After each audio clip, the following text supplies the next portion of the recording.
درود پاک کب کب کہاں کہاں اور کیسے کیسے کام آتا ہے۔ ایک بہت ہی خوبصورت واقعہ، بڑا ایمان افروز واقعہ ہے جو میں آپ کے سامنے پیش کرتا ہوں۔ ایک دوست نے اپنے ایک دوسرے دوست کو قرض دیا، اور جب اس نے قرض دیا تو وہ قرض ایک بڑی اماؤنٹ تھی، 3000 دینار۔ وہ ٹائم آ گیا جب اس ٹائم وہ قرض لینے کے لیے اپنے دوست کے پاس گیا کہ بھائی مجھے میرے پیسے واپس دو، تو اس نے کہا کہ پیسے تو نہیں ہے میرے پاس، میں کولیپس ہو گیا ہوں، بزنس اب میرا ختم ہو گیا ہے، میں تمہاری رقم نہیں دے سکتا۔ اس نے ایک اور ٹائم دے دیا اسے کہ ٹھیک ہے اب اتنے وقت دنوں کے بعد میں دے دوں گا۔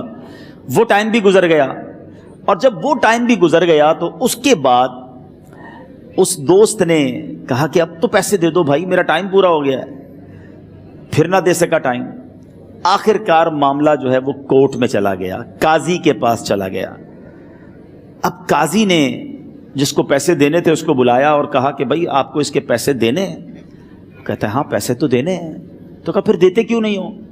کہا پیسے ہیں ہی نہیں، کاروبار ہی ختم ہو گیا ہے، قرضہ تو لیا تھا، اب میرے پاس بچا ہی کچھ نہیں ہے۔ تو کہا اچھا اب یہ بتاؤ کہ کب دو گے، کیسے دو گے؟ اس نے کہا بس میرے پاس پیسے ہی نہیں ہیں۔ تو کہا اب تمہارے پاس 30 دن کا ٹائم ہے، 30 ڈیز میں یا تو اس کے پیسے لوٹا دو یا 30 دن کے بعد تمہیں قید کر دیا جائے گا۔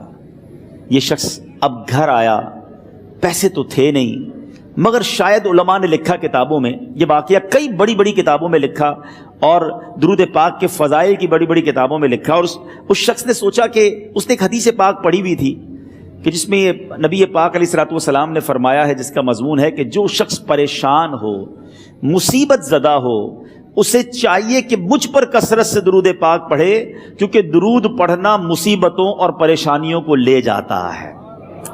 اب اس عاشق رسول نے سوچا اور تو کچھ ہے نہیں، اب میں درود پاک پڑھنا شروع کرتا ہوں۔ صبح سے لے کر شام تک وہ درود پاک پڑھنے لگ گیا۔ 27 دن گزر گئے، only 3 days left، 3 دن باقی تھے قاضی کے پاس جانے میں۔ 27 دن گزر گئے درود پڑھتے پڑھتے۔ جب 28ویں رات آئی تو آنکھیں تو بند ہوئیں، مگر خواب میں اسے ایک آواز آئی، گھبراؤ نہیں، تمہارا قرضہ ادا کر دیا جائے گا، تمہارا مسئلہ سالو ہو جائے گا۔ صبح اٹھتا ہے، درود پاک پڑھ رہا ہے، مگر کہتا ہے یہ آواز سے تو مسئلہ حل نہیں ہوگا، پیغام کیا ہے اسے سمجھ نہ آیا۔ 28واں دن گزر گیا، 29ویں رات آ گئی، مگر اب آنکھیں بند ہوئیں اور قسمت جاگ اٹھی۔ نبی پاک صاحب لولاک صلی اللہ تعالیٰ علیہ وسلم خواب میں تشریف لائے، اور پیارے آقا صلی اللہ تعالیٰ علیہ وسلم نے فرمایا گھبراؤ نہیں، علی بن عیسیٰ وزیر کے پاس جاؤ، وہ تمہارا قرضہ ادا کر دے گا۔ اب یہ عاشق رسول صبح اٹھا تو ویری فریش، حشاش بشاش کہ اب تو کام ہو گیا، نبی پاک نے خواب میں آ کر بشارت دی ہے۔ مگر پھر ذہن میں سوال آیا کہ علی بن عیسیٰ کے پاس جاؤں گا تو ثبوت کیا ہے، پروف کیا ہوگا؟ میں جا کر اس کو کہوں گا کہ میرا قرضہ دے دو، تو ایسے تو قرضہ نہیں دے دینا، اور میں نے اس کو کہا کہ مجھے نبی پاک نے خواب میں کہا ہے، اور اس نے اگر مجھ سے کوئی نشانی مانگی تو میں نشانی کیا دوں گا؟ آخری دن تھا، 29واں دن تھا، وہ بھی درود پڑھتے پڑھتے گزر گیا۔ 30th نائٹ آ گئی، صبح وہ دن ہے جب عدالت میں جانا ہے۔ اب اس رات پھر نبی پاک علیہ الصلوۃ والسلام خواب میں تشریف لائے، اور آقا علیہ الصلوۃ والسلام نے فرمایا کہ علی بن عیسیٰ وزیر کے پاس جاؤ، وہ تمہارا قرض ادا کر دے گا۔ کہ حضور چلا تو جاؤں گا، لیکن اگر وزیر نے مجھ سے کوئی نشانی طلب کی تو میں کیا جواب دوں گا؟ پیارے آقا علیہ الصلوۃ والسلام نے کمال کا ارشاد فرمایا کہ علی بن عیسیٰ سے کہنا کہ تم روزانہ فجر کی نماز کے بعد 5000 بار درود پاک پڑھتے ہو، یہ راز فقط تم جانتے ہو اور تمہارا رب جانتا ہے۔ اب یہ جب صبح اٹھا تو ایک نشانی بھی مل چکی تھی۔ عدالت میں جانے سے پہلے وزیر کے دربار میں پہنچ گیا، اسے یہ ڈر تھا کہ آج پیسے نہ لوٹائے تو سزا ہو سکتی ہے۔ جب وزیر کے دربار میں پہنچا تو وزیر اپنے مشیروں کے ساتھ بیٹھا تھا۔ کہا مجھے آپ سے بات کرنی ہے۔ کہا بتاؤ کیا بات کرنی ہے؟ کہا میں ایک پیغام لایا ہوں آپ کے لیے۔ اچھا کس کا پیغام لائے ہو؟ کہا میں نبی پاک جناب محمد مصطفیٰ صلی اللہ تعالیٰ علیہ وسلم کا پیغام لایا ہوں۔ وہ عاشق رسول وزیر تھا، کہتا بتاؤ میرے آقا نے کیا پیغام دیا ہے؟ کہا حضور میں 3000 دینار کا مقروض ہوں، آج آخری دن ہے اور میرے آقا نے مجھے بشارت دی ہے کہ آپ سے کہوں کہ آپ میرا قرض ادا کر دیجئے۔ علی بن عیسیٰ کہتا ہے کوئی ثبوت ہے آپ کے پاس؟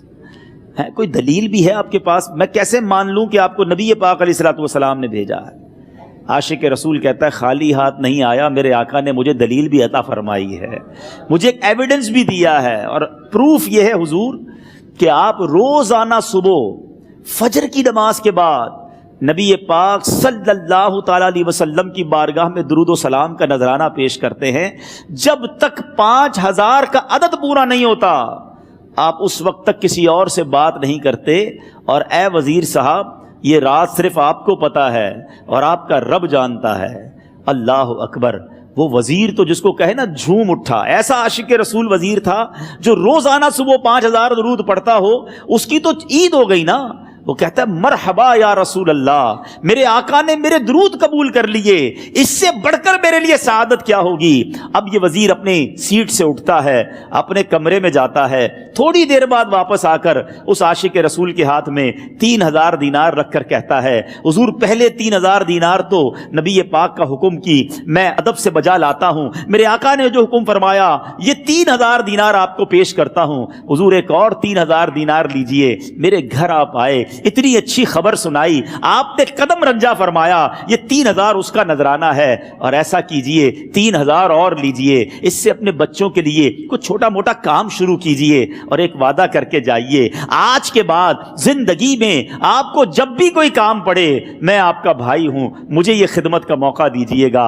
اللہ اکبر! وہ مقروض جو ایک رات پہلے 3000 دینار کا مقروض تھا، ہو سکتا ہے اس کے بیک آف مائنڈ یہ بھی چل رہا ہو کہ اب شاید کل میں نے جیل میں جا کر، عدالت میں جا کر گرفتاری دے کر جیل میں جانا ہے، مگر اب 9000 دینار ہاتھ میں ہیں۔ عاشق رسول جھومتا ہوا نبی پاک کی یاد میں گھومتا ہوا اب عدالت میں پہنچا۔ عدالت میں everybody expecting over there کہ آج اس نے آنا ہے اور آ کر کہنا یہی ہے کہ پیسے تو نہیں ہیں، گرفتار کر لو، مگر جا کر اس عاشق رسول نے 3000 دینار جج صاحب کے ہاتھ میں رکھ دیے۔ قاضی کہتا ہے پہلے تو یہ بتاؤ پیسے آئے کدھر سے؟ تم تو کہتے تھے غریب ہوں، تم تو کہتے تھے کاروبار نہیں ہے، ایک مہینے میں اتنی بڑی رقم کا انتظام کیسے ہو گیا؟ سبحان اللہ! اس عاشق رسول نے گویا زبان حال سے یہ کہا ہوگا کہ یہ تو کرم ہے ان کا، ورنہ مجھ میں تو ایسی بات نہیں، اتنا دیا سرکار نے مجھ کو، اتنی میری اوقات نہیں۔ اس نے وہ پورا واقعہ بھری عدالت میں سنا دیا۔ اللہ اکبر! میرے پیارے اسلامی بھائیوں ذرا سوچو پہلے زمانے میں کیسے عاشقان رسول ہوا کرتے تھے، وہ جج، وہ قاضی بھی کیسا سرکار علیہ الصلوۃ والسلام کا عاشق تھا۔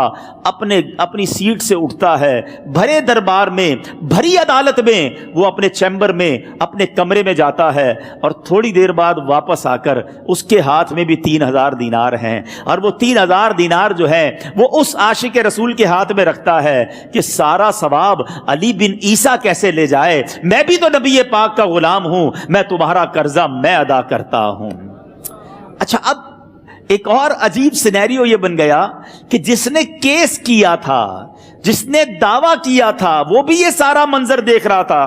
کہتا ہے جج صاحب ذرا رکیے، میں بھی اپنے آقا کا امتی ہوں، اور ایک کام کیجئے، قلم کاغذ منگوائیے، اس عاشق رسول کا قرضہ ہی میں معاف کر دیتا ہوں۔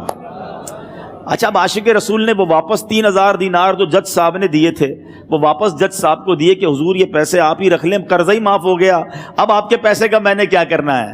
جج صاحب کہتے ہیں جو پیسے نبی پاک کے نام پر نکالے ہیں اب مجھے واپس نہیں چاہیے، یہ بھی تم اپنے ساتھ لے جاؤ۔ اللہ اکبر! میرے میٹھے اسلامی بھائیوں، وہ عاشق رسول ایک رات پہلے 3000 دینار کا مقروض ہے، اب 12000 دینار لے کر گھر کو واپس جا رہا ہے۔